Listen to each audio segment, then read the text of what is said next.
দেখো আজকে আমাদের ভাগ্য ভালো, কারণ মিস্ত্রিরা 4-5 দিন পরে আজকে এলো, সবাই এসছে আজকে।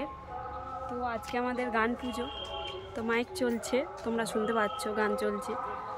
তো মিস্ত্রিদের বলেছিলাম যে তোমরা এই দুদিন কাজ করবে না, কারণ আমাদের গান পুজো একটু যেতে হয়, আর আজকে আমাদের গরম খেতে নেই, ঠান্ডা খেতে হয়।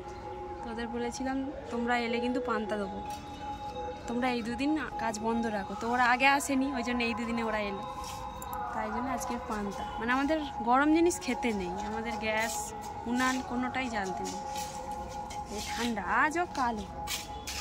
তো মিস্ত্রিদের কাজ হচ্ছে, আর ওই ইটগুলো নিচে ছিল, তো আমরা সবাই মিলে মিস্ত্রিও করলো, আমরাও করলাম, করে ওগুলো গোছানো হলো।